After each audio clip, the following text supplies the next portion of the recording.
Anda saya bawakan untuk mengikuti Kongres Nasional Keadilan PKR 2024-2025 dan ucapan dasar juga amanat oleh Presiden PKR Datuk Seri Anwar Ibrahim. Untuk tidak membuang masa, mari kita ikuti ucapan beliau. Kini dibelah saat yang dinanti-nantikan. Kita semua akan mendengar amanat melalui ucapan dasar Kongres Nasional Keadilan 2024-2025. Dengan ini, Majlis mempersilakan Yang Amat Berhormat Datuk Seri Anwar Ibrahim, Presiden Keadilan, untuk menyampaikan ucapan dasar sekaligus merasmikan Kongres Nasional Keadilan 2024-2025. Dengan segala hormatnya, dipersilakan. Reformasi. Reformasi. Lawan tetap. Lawan. Kita keadilan. Assalamualaikum warahmatullahi wabarakatuh. Dan salam sejahtera. Alhamdulillahillazi arsala rasulahu bil huda wa dinil haq liyuzhirahu 'ala ad-dini kullih. وكفى بالله شهيدا وأصلي وأسلم على رسوله الكريم وعلى آله وصحبه أجمعين. Saudara Rafizi Ramli, Timbalan Presiden dan Naib Presiden, Sifat Agung, Majlis Pimpinan, perwakilan yang saya kasih sekalian.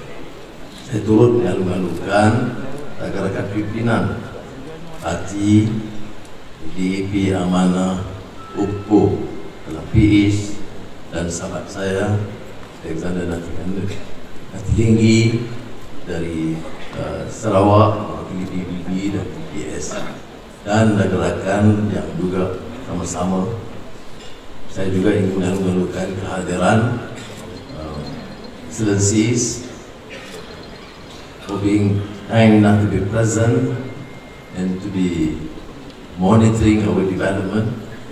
And we do appreciate the friendship, the cordial relations between Malaysia and your countries.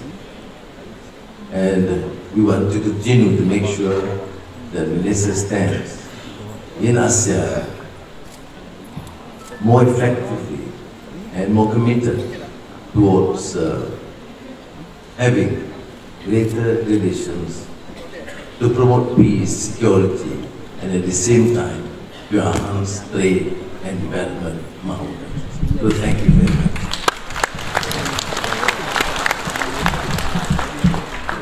Saudara yang dimuliakan, saya ingin mengambil kesempatan untuk menjelaskan beberapa isu yang dekat dengan asas perjuangan dan juga dengan menurut politik dan ekonomi yang berlaku di dunia sekarang. Seperti yang kita tahu, kita sebagai parti politik dan kini tegak dalam pemerintahan, dalam kerajaan perpaduan yang kita ungkapkan sebagai kerajaan padat. Jadi sementara kekuatan induk keadilan itu harus berkumpul, dia juga bergerak atas landasan Pakatan Harapan bersama dengan UMNO Barisan Nasional, GPS dan JRS. Ini saya tekankan kadang-kadang kala dalam naratif kita lupa bahawa mempertahankan kedudukan dan kuasa adalah dengan semangat muafakat dan perbincangan berterusan di antara satu sama lain. Ya, tidak mudah, tapi kita harus terima kenyataan bahwa kita mampu lakukan beberapa perubahan walaupun belum mencapai tahap yang begitu memuas atau membanggakan. Tapi perubahan ini berlaku kerana kekuatan yang ada dalam kerajaan Madani yang didukung oleh semua parti-parti yang saya sebutkan tadi. Sebab itu, saya mohon kerjasama dan kesepahaman saudara untuk bukan bukan saja menerima kedatangan ini, menerima kekuatannya untuk membolehkan kita melakukan, dan hambatannya kerana setiap perkara yang kita mau lontarkan atau laksanakan itu harus dirunding dan teliti dan disepakati supaya kerajaan ini kekal utuh. Saya berikan contoh umpamanya, kerana kerjasama inilah kita mendapat umpamanya angka yang membanggakan, mencatat pertumbuhan pendapatan yang menggalakkan. Umpamanya upah bulanan yang menjadi masalah di kalangan rakyat. Kita tahu umpamanya lulusan Tibet semua mendapat, tetapi kita tidak dapat terima upah sekitar 2,000 ringgit. Sebab itu umpamanya ada upah itu diberikan tumpuan, gaji minimum ditingkatkan. Setelah sekian lama, inilah kerajaan Madani yang pertama kali berani meningkatkan upah minimum. Kemudian tambah dengan SSPA, skim saraan perkhidmatan awam, yang menelan belanja tambahan untuk tahun ini saja 10 bilion ringgit dan terdapat 18 bilion ringgit untuk menjaga semua pejabat awam di negara kita. Dan ini bukan keputusan yang mudah. 12 tahun lamanya tidak ada skim prasaraan yang berkesan. Dan kita mengambil risiko ini walaupun kos, kita kasih kos itu tinggi. Sebab kita prihatin dengan nasib pejabat awam dan pekerja di negara. Sebab itulah kita lihat umpamanya bila ini lakukan klik dan juga melibatkan kerjaan kita lebih pada 100,000 orang itu meningkatkan upah yang sama sekitar 2,500 hingga 3,000 ringgit sebulan. Maka peningkatan median upah bulanan bagi sektor formal mencecah 5,6% berbanding tahun lepas. September 2024 2,745 ringgit, September 2023 hanya 2,600. Apakah ini kejayaan memuaskan? Tidak. Ini permulaan dan perubahan peringkat yang kita lakukan, dan ini ditambah pula dengan gagasan gaji progresif yang diperkenalkan sepenuhnya tahun ini dan memberi manfaat kepada 50,000 pekerja dengan peruntukan awal 200 juta ringgit. Kita laksanakan SSPA kerana keputusan Jemaah Menteri, persediaan yang dibuat yang rapi oleh KPA, KPPA, KSA. Kita gunakan gaji progresif atas inisiatif Kementerian Ekonomi dan Menterinya Rafizi Ramli. Jadi kesemuanya ini berlaku kerana pasukan kita bekerja sebagai satu tim yang utuh membawa perubahan. Bantuan tunai rakyat, terbayangkan ada perbandingan dalam persidangan yang dianjurkan oleh Khazanah. Di Malaysia ada di antara yang negara yang paling tinggi memberi sumbangan tunai langsung kepada rakyat. Berapa orang yang kita berikan sumbangan tunai langsung? 9 juta orang. Berapa kosnya? 13 bilion ringgit. Masih kita dengar suara-suara pembangkang yang mengatakan belum ada apa-apa yang dilakukan. Sama ada dia itu kabur, rabun kelihatannya, atau memang tidak bersedia melihat pada kenyataan. Sudah bayangkan negara dengan pendapatan negara yang terbatas masih mampu menambah peruntukan kepada 9 juta rakyat yang dalam belanja 13 bilion ringgit. Dan ini tak termasuk Jabatan Kebajikan Masyarakat dan lain-lain.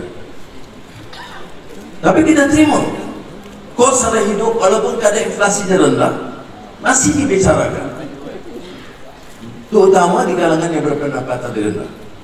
Maka sebab itu, melalui beberapa kementerian, DPDN, Pertanian, dan kita Jaminan Makanan, itu terus dengan program-program Madani Rakyat, Payung Rahmah, untuk mengurangkan tekanan mereka.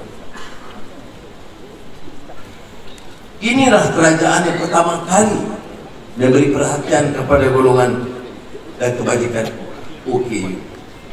Tahun 2025 saja belanja untuk mereka itu 1,3 bilion ringgit. Saya sebut hal-hal ini supaya anggota keadilan dan rakyat sementara memberi teguran dan memohon supaya perubahan terus dilakukan, harus terima kenyataan bahwa ini hanya berlaku kerana keadilan bersama PH, bersama BN, GPS dan GRS pakat bersama perkuatkan kerajaan dan tingkatkan usaha membela rakyat.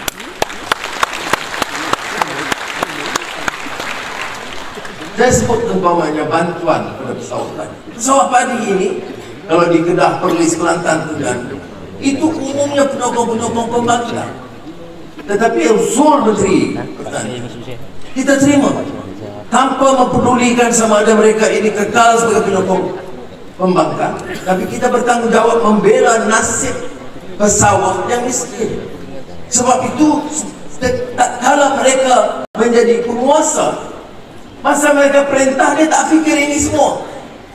Sekarang dia bising apa tidak lakukan. Saya tanya, 33 bulan kamu perintah, mengapa kamu tak naikkan? Mengapa nasib pesawat padi itu kekal dalam keadaan sekarang? Ini naratif kita harus jawab. Masalahnya kadang-kadang orang parti ini setelah menjadi kerajaan ampuh dan tidak sanggup bertempur dengan berani. Saudara harus bertempur dengan berani untuk menyatakan kebenaran.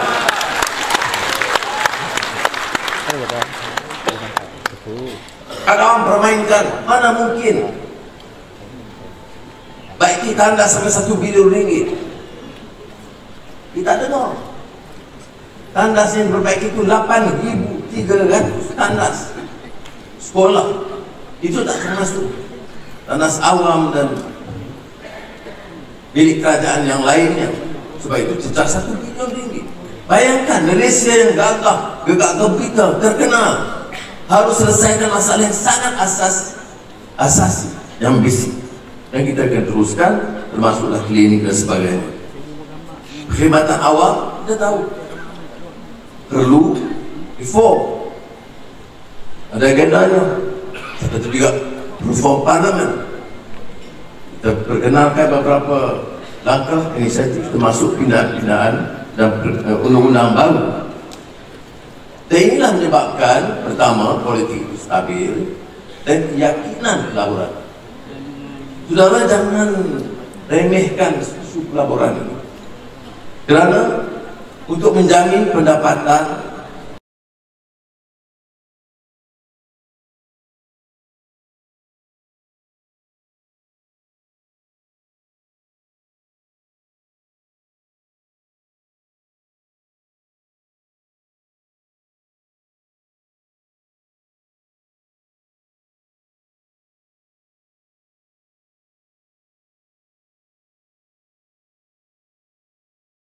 negara untuk menjamin pekerjaan terutama di kalangan anak muda, kita harus lebih giat.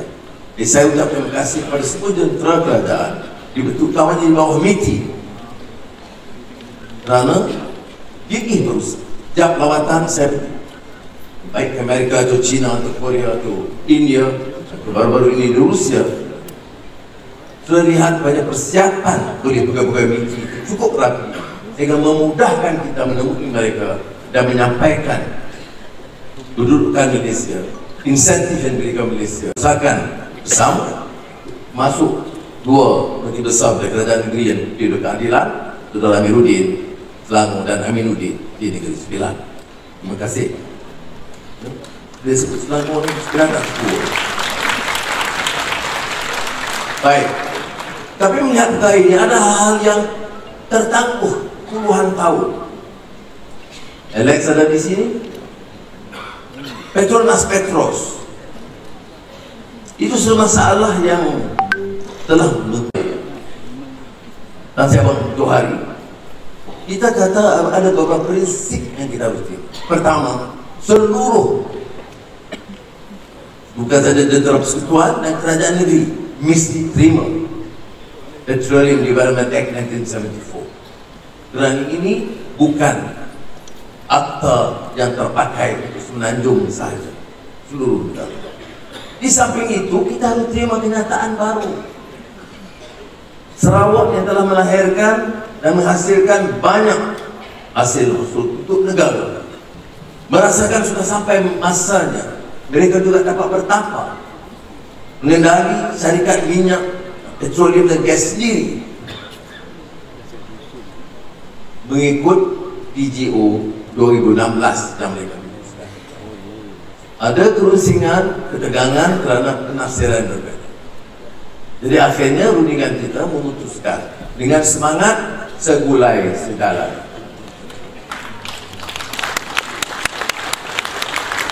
Jadi muafakat ini menyebabkan kita umpamanya dia terima PDA 1974, kita terima DGO 2016.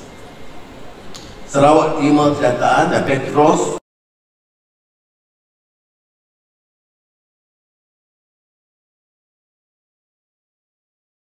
semua perjanjian yang sedia ada diterima pakai. Maknanya perjanjian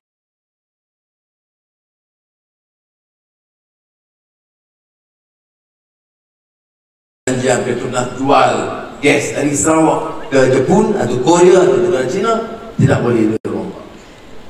Di samping itu, Petronas memberi jaminan semua keperluan domestik Sarawak mesti ditunaikan dan semua usaha baru harus berlaku dengan rundingan dalam semangat bersama di antara Petronas dan Petros.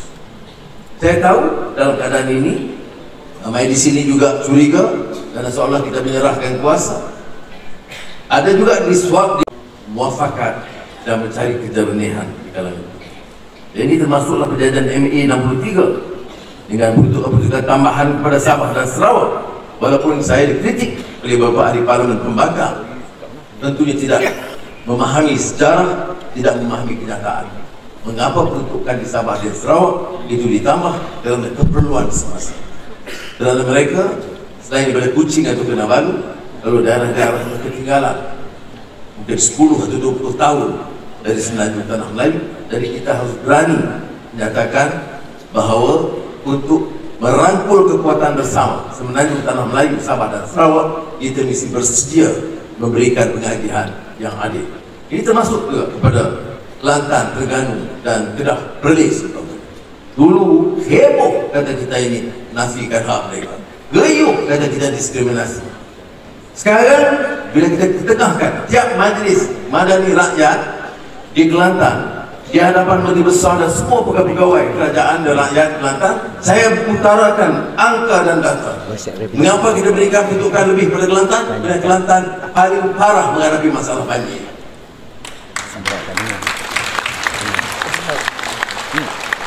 Dan ya, Menteri Besar juga terima kasih. Tapi orang di bawah-bawah ini masih terus mati hamun kita kerana itu budaya hati mereka. Saudara, kita masih bergelut juga dengan isu kaum, termasuk langkah-langkah bawahnya mengundang pembaharuan bandar yang kita akan perkenal. Saudara, keadilan ini tegak selain dia bercakap soal tata kelola, tolak rasuah dan penyelewengan, adalah untuk membela nasib rakyat miskin dan tertindas.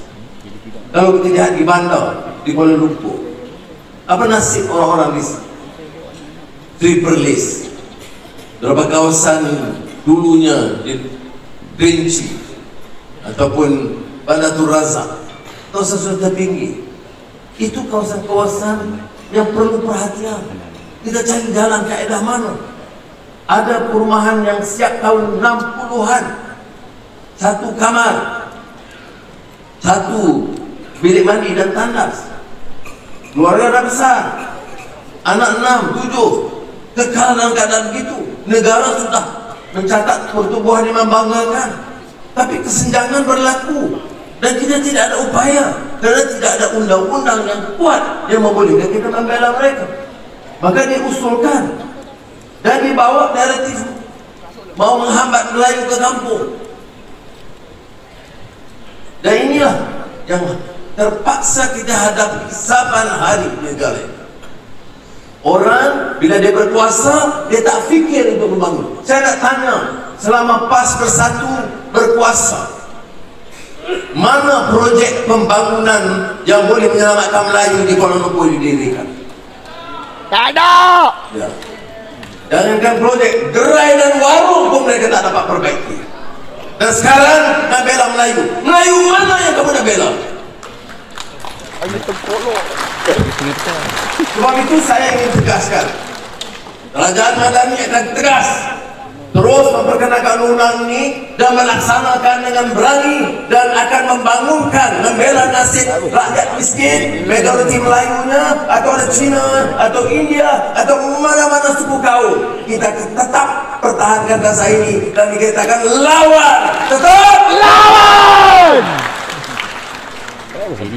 Saudara, dalam beberapa hari ini, sebab itu kita percepatkan. Saya minta maaf yang percepatkan satu hari itu, saya terangkan saya juga kerana ketua-ketua negara ASEAN akan sampai sebahagiannya 24 esok malam, dan 25 bulan dua negara minta adakan lawatan rasmi. 26 sedang penuh ASEAN. Ikutan daripada itu ASEAN dan negara-negara teluk, 6 negara teluk, negara Arab, GCC. Dan ini rekod kali pertama di ASEAN kita diminta untuk menganjurkan pertemuan dua rantau hebat di dunia. ASEAN yang dianggap rantau yang relatif, yang aman dan ekonominya segar, dan di antara rantau yang paling pantas pembacuan ekonominya, bersama GCC juga 6 negara yang dianggap kepantasan pertumbuhan ekonomi di antara yang tertinggi dan tercanggih di dunia. Gabungan ini kalau berhasil dalam mesyuarat kita ini dengan beberapa program bersama, saya percaya akan meletakkan bukan saja Malaysia tapi ASEAN dan GCC dalam rangkaian yang hebat di dunia ini. Berikutan daripada itu akan hadir bersama Premier Li Qiang dari China. Dan juga bergelut dalam keadaan ketegangan Amerika Syarikat dan negara China. Bulan lalu Xi Jinping datang, Presiden China. 2 hari lagi Premier Li Qiang datang dari Malaysia. Kedua-duanya ke Malaysia. Bagaimana kita harus betulkan naratif dengan Amerika Syarikat, terutama dalam keadaan di mana kita dikenakan tarif, walaupun relatif lebih rendah daripada beberapa negara jiran. Jawapan kita mudah. Malaysia ini negara bebas dan merdeka dan berdaulat, dan akan bekerjasama dan berkawan dengan semua negara untuk kepentingan rakyat Malaysia. Kita kekal persahabatan dengan Amerika Syarikat kerana Amerika merupakan rakan dagang paling kukuh dengan Malaysia dan pelaburan paling tinggi di Malaysia.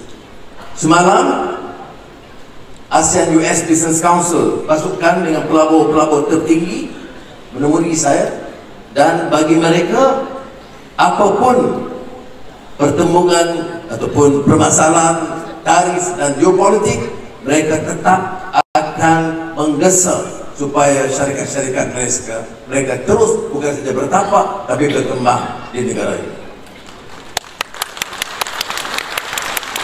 Kita telah mengirim Gus Zafrul, Menteri MITI, untuk berunding dengan Setiausaha Perdagangan Amerika Syarikat dan juga Trade Perwakilan Perdagangan. Alhamdulillah setakat ini ada kemajuan yang baik. Di antaranya kerana kita memilih strategi. Apa yang strategi kita? Pertama, kita panggil semua menteri-menteri kewangan dan menteri perdagangan ke Kuala Lumpur. ASEAN. Kita ada kesepakatan teruskan perundingan bilateral, tetapi ada pendirian ASEAN yang jelas. Minggu lalu ASEAN yang kita pengurusikan perundingan dengan China, Korea dan Jepun. ASEAN, China, Korea dan Jepun ambil juga kata sepakat tolak unilateralism, dukung multilateralism dan tangani masalah tarif ini dengan suara yang jelas, kerjasama di antara kita. Tapi seperti mana saya sebut, jangan kita tunggu tentang keputusan tarif. Kita kena bina kekuatan dalaman. Politik harus stabil, dasar harus jelas. Pimpinan politik, penjawat awam, syarikat-syarikat harus lebih keras bekerja dan lebih bersedia menerima perubahan. Yang ini disebut domestic economic resilience. Ada keputusan meninggikan tarif untuk panel solar, untuk solar panels, terutama syarikat-syarikat China yang beroperasi dari Malaysia. Jumlahnya tinggi. Kita terselamat dan setakat ini semiconductor tidak dimasukkan. Ekspor kita 60% daripada ekspor PNE ke Amerika Syarikat. Setakat ini tidak digunakan dari tambahan oleh Presiden Trump. Tapi kita tidak tahu esok apa difikir. Untuk solar, kita ambil langkah baru. Kita beritahu kepada Menteri Pendidikan, di kesihatan, semua hospital baru dan sekolah, jabat kerajaan, dan kita beri galakkan kepada sektor swasta supaya gunakan panel solar tempatan supaya tidak terganggu kalaupun disekat ekspor. Ini yang disebut ekonomi resilience. Dan fikir kesediaan untuk berfikir untuk menyelesaikan masalah-masalah. Tapi saya tidak katakan kita tidak akan hadapi masalah. Cuma kita harus bina kekuatan dalaman supaya kita boleh kukuh dan tindakan-tindakan diambil tidak harus dianggap negatif semua. Bila Trump, umpamanya Presiden Trump mengenakan tarif dan ada hubungan yang agak kurang enak dengan Eropah, maka kesediaan Eropah untuk bersama dengan kita itu lebih aktif, mereka lebih agresif untuk bekerjasama dengan Malaysia. Peningkatan dagang kita bukan saja dengan negara yang saya sebut tadi, Timur, tapi juga dengan India, dengan Eropah, dan kita harus menerobos. Sebab itu kita sekarang punya hubungan baik dengan Brazil, dengan Afrika Selatan, dan dengan Rusia untuk memungkinkan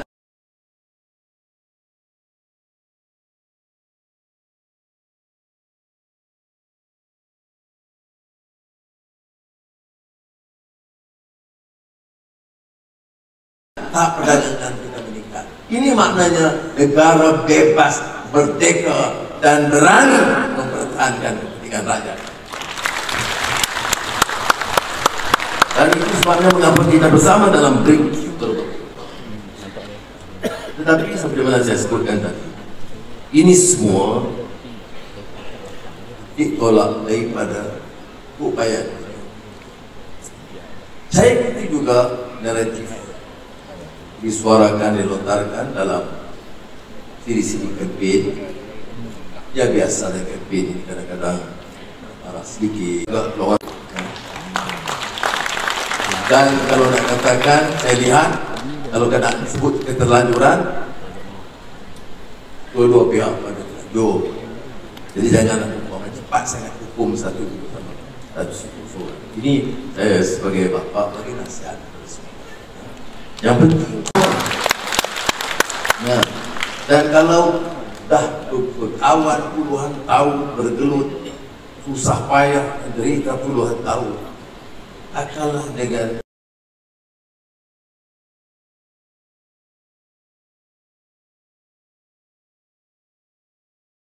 apa yang kita anggap selama kecil itu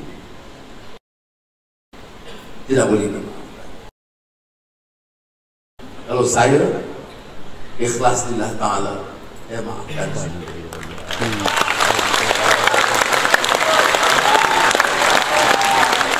Ada sebab kita harus tengok kepada apakah kita ini sudah memenuhi semua idealisme dan cita-cita kita. Tidak. Kita bekerja dalam mata. Paling keras bicara soal tata kelola dan intirasi. Dan tidak betul. Dan saya tidak nafikan bibit-bibit kadang-kadang dalam tentara kerajaan kebanyakan parti ini menjadi parti reformasi kulit. Baik. Saya tahu dalam SPRM ini ada orang bicarakan sekarang ini suara-suara pembangkang sibuk tentang penyambungan kontrak Asia Zaman. Saya dah sebut ini. Saya tidak nafikan teguran-teguran dan susu debat. Tapi percaya, melihat pada perkembangan SPRM puluhan tahun, inilah kali pertama SPRM berani menggeledah semua tokoh-tokoh. Nah, ini kenyataan kita. Saya boleh ganti. Saya boleh bincang dengan kawan-kawan, saya boleh ganti esok. Tapi saya tak yakin yang baru itu berani menyinggung tokoh-tokoh punya bilion-bilion ringgit kekayaannya. Keluarga-keluarga, orang besar-besar, Tan-Sri, Tun dan pembesar-pembesar. Jadi bagi saya, beri ruang sekejap bagi orang yang diamanahkan untuk mengambil tindakan yang berani. Saya tidak ada sebab untuk mencurigai keberanian ketua SPRM sekarang untuk bertindak keras dan tegas, karena saya belum melihat itu sebelumnya. Itu yang pertama. Tapi orang-orang yang menegur, saya lihat ada pembangkang, ada golongan daripada civil society yang riuh mengkritik. Saya tak pernah dengar dia sokong bila SPRM bertindak kepada tokoh-tokoh yang bilion-bilion itu dan Tun dan keluarga mereka. Tidak pun sebut, malah secara senyap mereka menyokong. Saya tidak dapat terima perkataan ini. Tidak ada sokongan, malah bila kita ambil tindakan, dendam. Kita kerana dendam apa? Orang punggah bilion-bilion ringgit, dendam apa? Saya dah bagi tahu bukan sekarang, dulu, bukan tahun dulu. Tahu pukul aku, terajang, telanjangkan aku, keluarga, kawan-kawan, saya maafkan. Ratusan yang hilang pekerjaan, tak apalah, kita maafkan. Tapi kamu curi duit negara, kamu pulangkan balik. Itu bukan uang saya, itu uang negara. Harus pulangkan balik kepada rakyat. Tapi naratif ini tidak berlaku. Mana ada naratif kalau dengar daripada civil society? Bukan semua, segelintir. Kamu hebat begini, berani sentuh.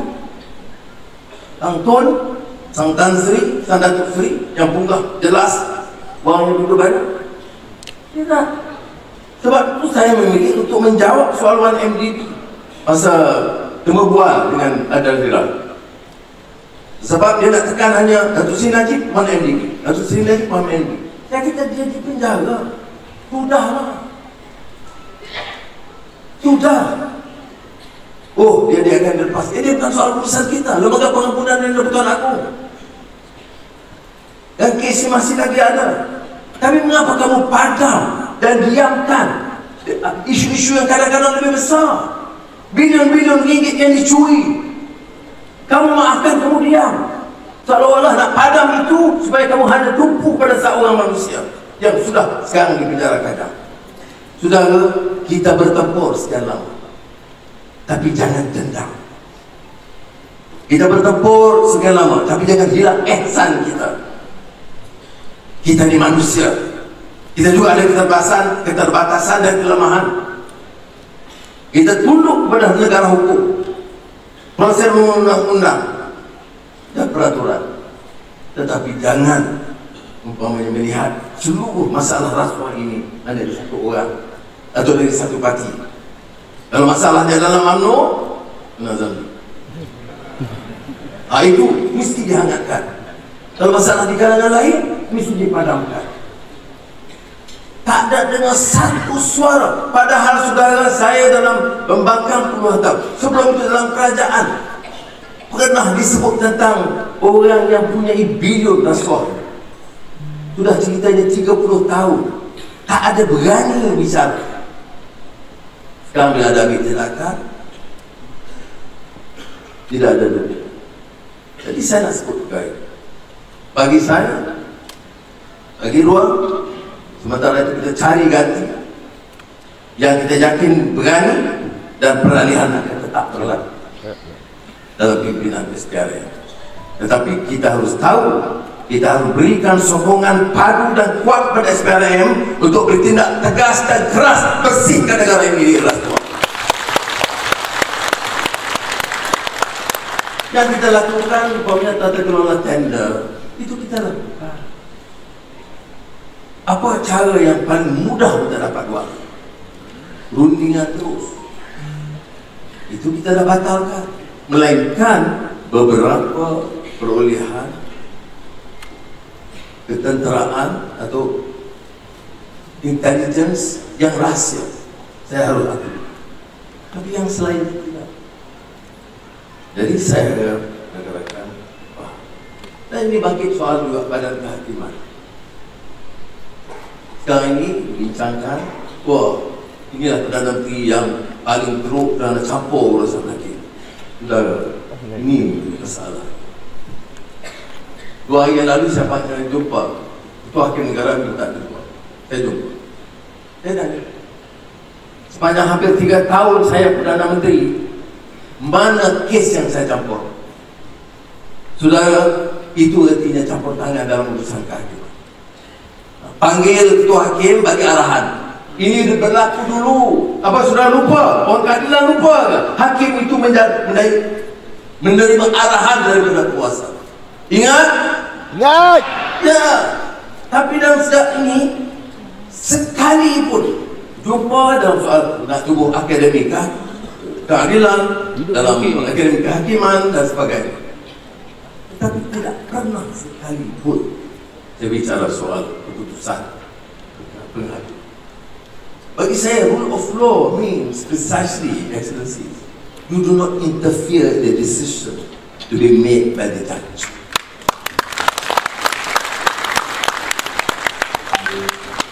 No, kadang-kadang saya pun mual dengan pura-puraan. The hypocrisy of condoning the excesses of the past, where judges work at the whims and fancies of the executive, where decisions are made to suit the interests of the executive. Now, not one case have I discussed. Pada bangkit soal penyambungan, pelantikan, ikut proses. Ada tanya, Perdana Menteri tidak harus campur sama sekali. Saya nak tanya, ini duta-duta besar banyak, Zulkifli tinggi. Mana negara di dunia di mana ketua hakim dilantik tanpa pengetahuan atau rujukan atau pertanyaan kepada Perdana Menteri atau Presiden? Perancis, Jerman, Amerika Syarikat, United Kingdom, Australia, India, sebut negara mana? Semuanya harus ada perimbangan kuasa perundingan yang berlaku. Di sini tak boleh. Sebab hanya 4-5 orang punya kepintaran luar biasa untuk menentukan. Saya nak beritahu, saya tunduk kepada prinsip perlembagaan negara ini dan saya akan pastikan apa juga pelantikan tunduk kepada keputusan ikut hukum dan perundangan negara dan dirujuk kepada Yang di-Pertuan Agong sampai dengan dibentukkan dalam perlembagaan dan after consultation dengan Balai Gajah-Gajah. Bagi saya, selagi saya Perdana Menteri dengan amanah negara-gerakan dalam kerajaan madani, ini prinsip kita. Kita pertahankan kebebasan badan kehakiman, kita pertahankan cara dan kaedah pelantikan dan kuasa Yang di-Pertuan Agong.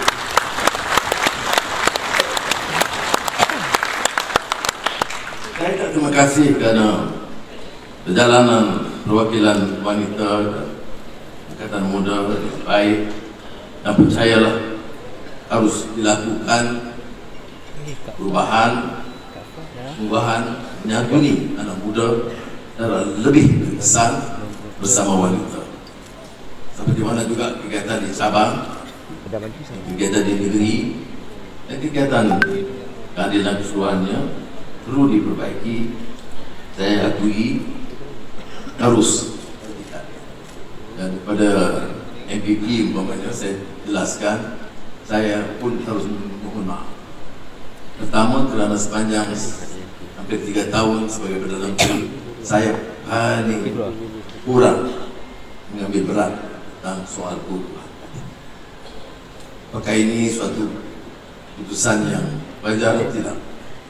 Saya terbeban dengan tanggungjawab yang baru. Saya mahu negara ini bangkit sebagai negara yang hebat. Saya punya cita-cita yang tinggi untuk dalam beberapa tahun, dalam usia saya yang sudah lanjut, untuk menjadikan Malaysia itu negara hebat. Jadi saya terlalu tertumpu dalam urusan-urusan negara. Dari itu saya mohon maaf kepada jentera parti.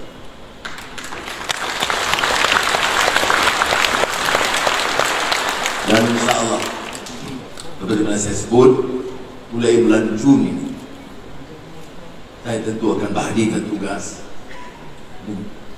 kebanyakan atau majoriti masa untuk kerajaan. Tapi saya akan peruntukkan setiap minggu ada hari yang saya peruntukkan khusus untuk membina kekuatan.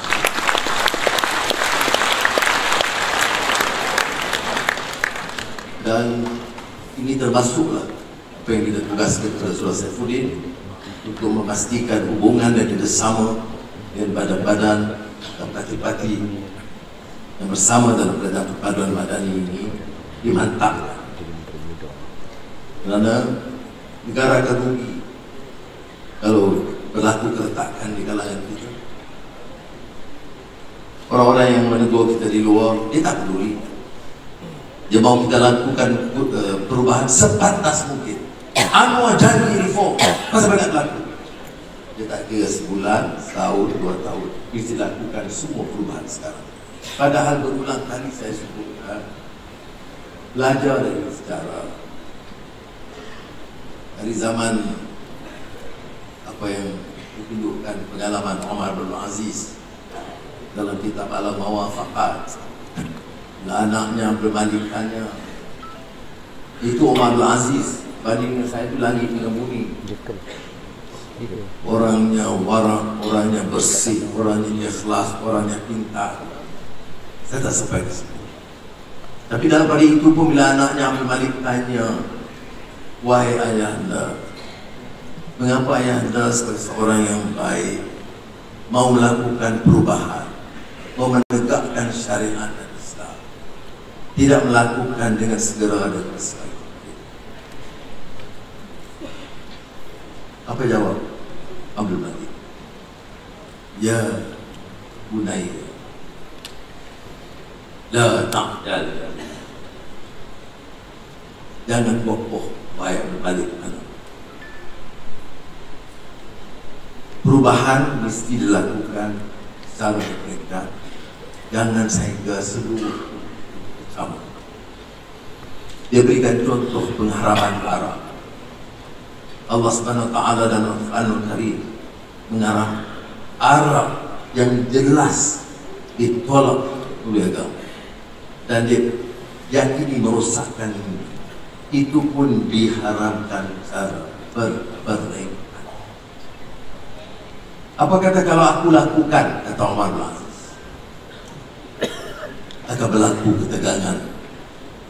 Dan tugas aku sebagai khalifah yang pertama ialah memastikan keamanan, security, keselamatan bagi rakyat.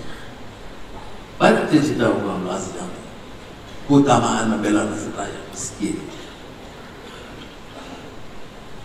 dan kesabaran dan hikmahnya menangani.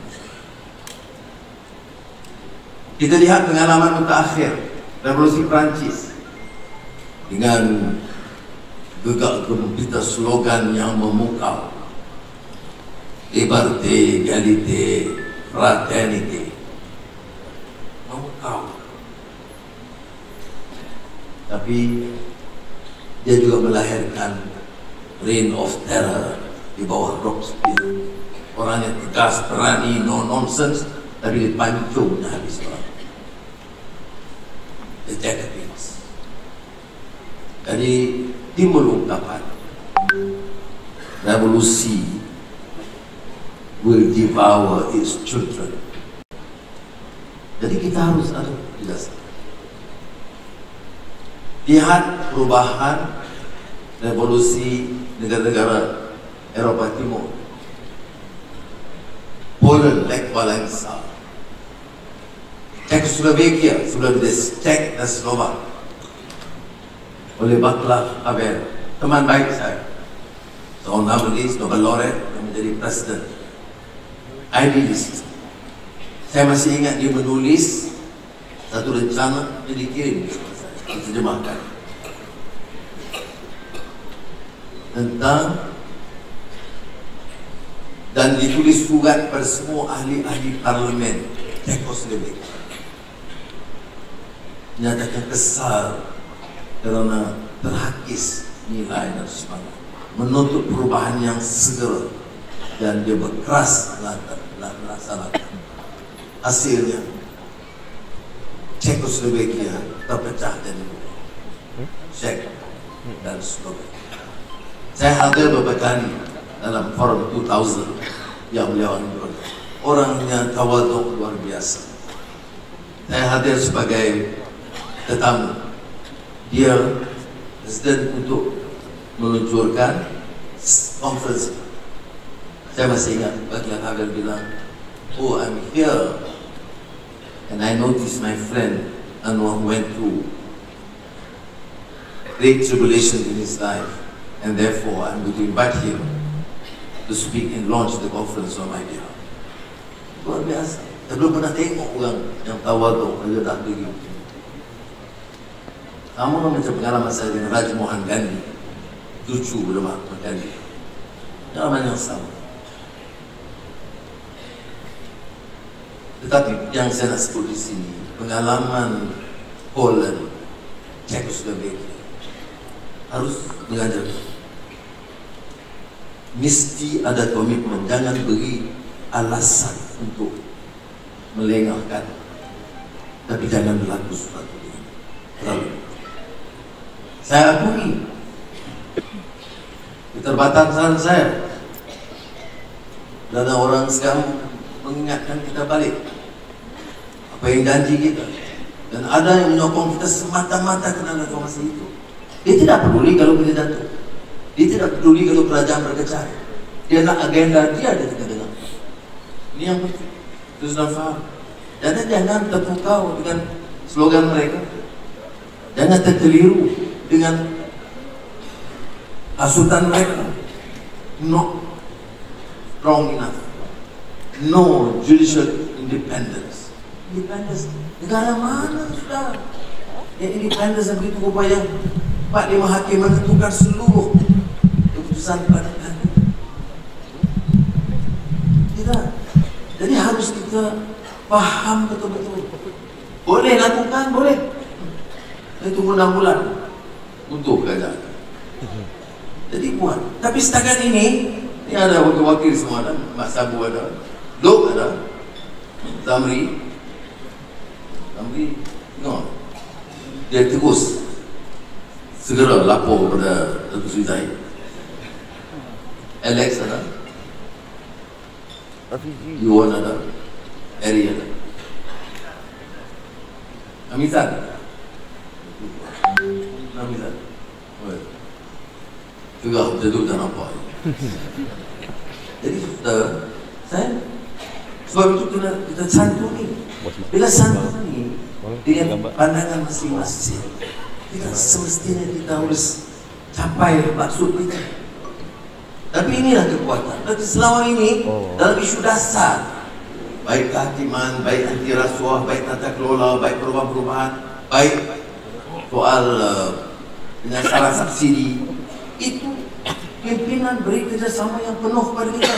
Jadi saya nak bagi depan rakan-rakan keadilan keseluruhannya, seluruh negara saya beritahu, kita harus ucap terima kasih dan salut pada rakan-rakan kita yang setia bersama kita.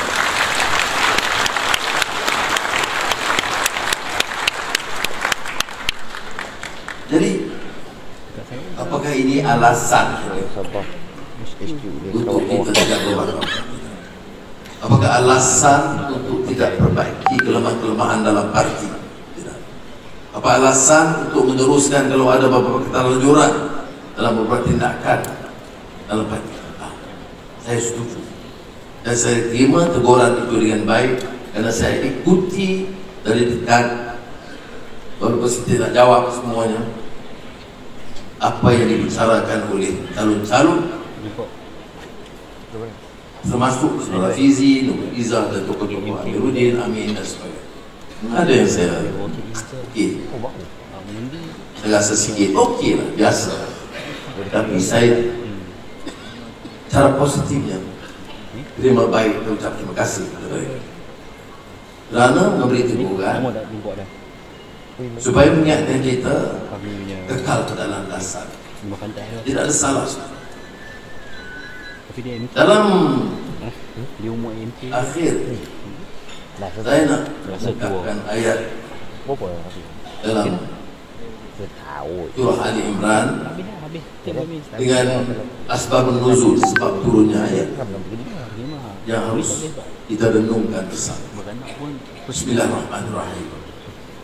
Fabima rahmatin minallahi lintalam wala kunta fazzan ghalidhal qalbi lan faddu hawlika fa'fu anhum wastaghfir lahum wasyawirhum fil amr fa idza azamta fatawakkal 'ala Allah innallaha yuhibbul mutawakkilin. Apa peristiwa itu? Perang Uhud. Apa berlaku perang Uhud? Dalam pertarungan pertama, beliau pimpinan Rasulullah SAW kemenangan mengalahkan kumpulan Quraisy yang terpaksa berundur dari Bukit Uhud turun ke lereng bukit ke bawah. Ada orang-orang jahiliyah pada masa itu bila perang dia bawa perkakasan, emas, perak dan beberapa sebagai benteng mengatakan ini membela kekuatan mesti diberikan pertahanan. Jadi bila menang, belum pun Rasulullah SAW memberi arahan, mereka terburu-buru dapat merebut ghanimah perang, hasil emas, perak. Dia berebut, dia tinggal Rasulullah, tinggal Abu Bakar, Siddiq, Hamzah. Terpaksa bertaruh kerana pada masa itu Khalid bin Walid, panglima perang yang muda yang gigih, naik dari lereng bukit dari belakang serang Rasulullah SAW. Kerana penyokong-penyokong dia yang setia sudah lari rebut ghanimah perang. Betul tak boleh ulas ini lebih baik. Jangan suruh luk pula ulas. Jadi bila Rasul tinggal berapa orang, luka pipi, patah gigi, satu kesilapan besar. Tetapi selepas kemenangan mereka dimaafkan kerana sifat ihsan itu ada. Kelemahan itu asalkan diperbaiki dalam memimpin dan terai yang begitu besar, dengan kerana yang pelbagai, dengan latar belakang yang pelbagai. Kadang-kadang dia ada kesulitan. Kita harus merangkul kekuatan, dan syaratnya itu yang mesti ada semangat Islam. Jadi memang kalau tidak dengan rahmat Allah, mereka ini kekal rusak, dan kerana rahmat Allah mereka ini dimaafkan. Fa'fu anhum, dimaafkan. Ini saya setuju dengan teguran-teguran. Kita maafkan kalau dia beristighfar, dia tak akan ulang. Sebab itu fa'fu anhum wastaghfir lahu, istighfar kepada Allah Taala. Ada kelemahan kita, termasuk saya. Bapak kekurangan dan kelemahan tentunya. Setelah kita beri kemaafan, dia beristighfar, kemudian berunding, bersyawir. Yang ini rasa buruk banyak guna. Kita runding di kalangan kita. Tetapi setelah runding, keputusan dibuat, dia kata fa'iza azamta, yang ketua kena buat keputusan. Dan runding, keputusan runding, keputusan terus runding, tak boleh. Itu disebut dalam Quran, disebut fa'iza azamta. Bila ada keputusan, fatawakkal ala Allah, serah kepada Allah.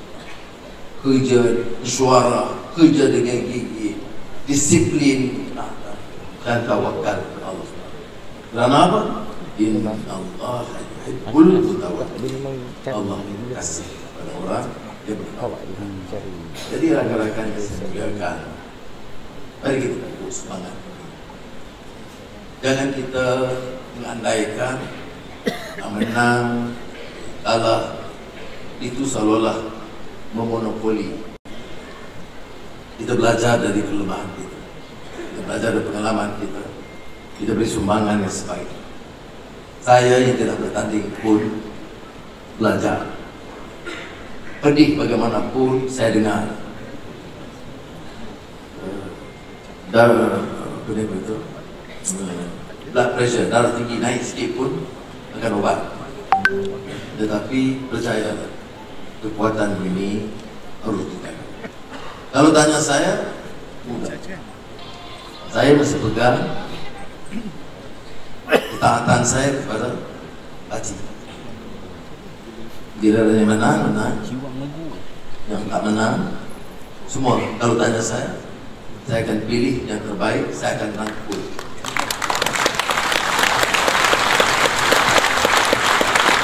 Kerana agenda perjuangan ini lebih tinggi, lebih besar daripada agenda Anwar. Anwar itu satu sosok. Hari ini ada beberapa bulan lagi 78. Dalam 1-2 tahun ini sudah 80 tahun. Jadi kemungkinan tidak ada itu lebih banyak dari tidak dari ada. Oleh itu saya nak pastikan ada kekuatan yang bergerak.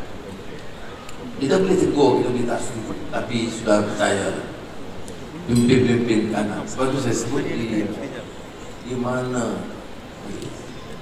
kita orang tegur ya, kepada Rafizi atau Rizal. Yang tegur itu kadang-kadang tak upaya kamu nak saingi pengorbanan mereka. Tidak boleh. Jadi nak tegur lah, tapi janganlah berbanding dengan kehebatan dan kekuatan mereka dan pengorbanan mereka. Tak ramai yang boleh. Jadi kalau terlanjur, mohon maaf.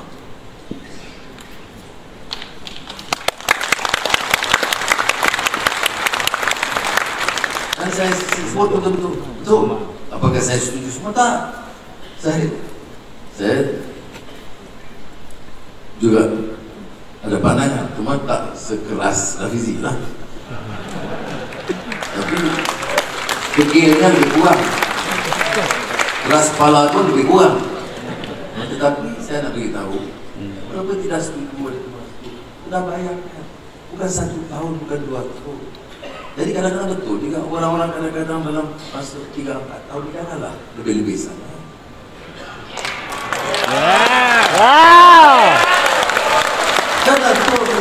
Saya tak mau singgung maksud pada sesiapa. Tapi pengacara, mana mungkin saudara tak upaya saudara saya. Dan bedanya, ini bukan orang-orang yang tidak setuju. Ya, dia mau lebih adilistik, ya. Dia tegur kadang-kadang agak sedikit lanjut, ya. Tapi dia bukan khianat. Dia mau kuatkan parti, dia bukan khianat. Pengalaman yang lalu itu lain. Itu dari awal sebelum pertandingan dah mula bibit-bibit khianat. Jangan samakan. Betul. Dan boleh demikian, saya harap teruskan. Memang saya tahu kalau satu dua orang saya beda berdaya tempat saya. Tak bunuh oleh presiden tak tahu. Hei, sudah. Saya nak baik hati ini diletakkan dengan asas. Apakah kita dapat capai semuanya? Tapi pastikan tahap kemajuan itu betul.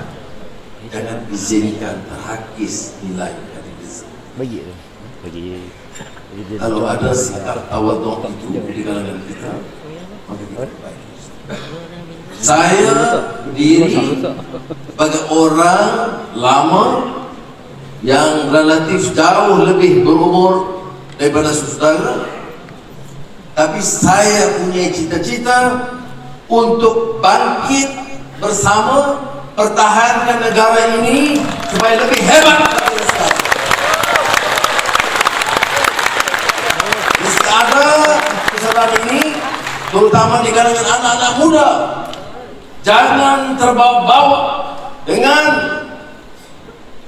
budaya yang merusakkan, dengan kehilangan nilai akhlak dan moral, dengan kerakusan, dengan tamak haraba. Kerana ini yang menghancurkan bukan saja parti, tapi mana-mana negara bila terhakisnya nilai dan budaya yang baik.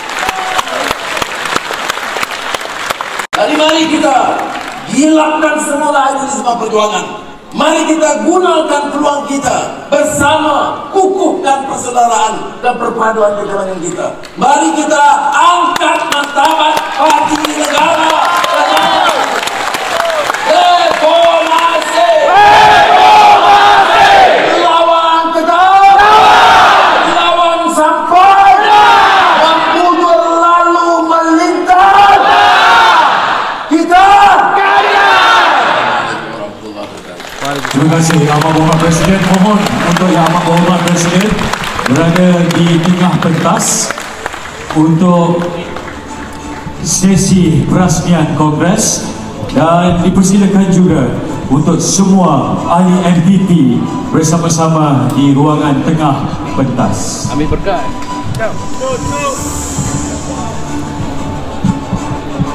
Bang, duduk bang. Video bang.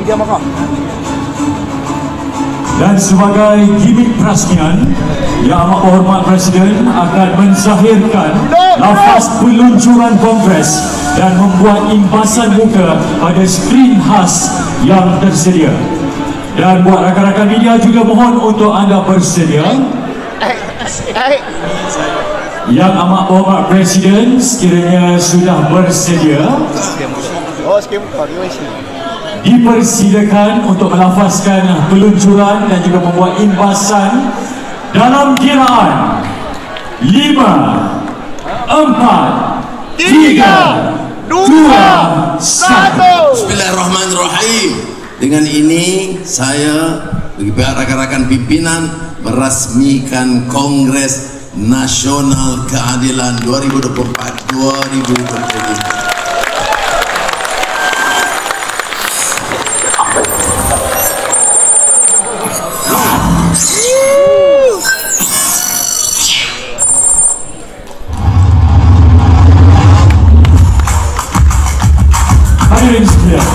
Kongres pada kali ini cukup bermakna buat kita keadilan. kerana turut dijalankan pada tahun pemilihan parti bagi sesi 2025-2028. Gerak kerja dan siri jelajah ke negeri-negeri telah bermula seawal Mei 2024. Segala cabaran berjaya diharungi hinggalah ke saat ini kita semua berkampung di bumi Darul Takzim bagi menjayakan Kongres Nasional Keadilan 2024-2025. Maka dengan itu, sempurnalah sudah perasmian Kongres Nasional 2024-2025. Terima kasih yang tak terhingga diucapkan kepada Yang Amat Berhormat Presiden di atas ucapan dasar dan juga perasmian sebentar tadi. Dan dipersilakan untuk Yang Amat Berhormat Presiden serta Ahli Majlis Pimpinan Pusat untuk kembali mengambil tempat.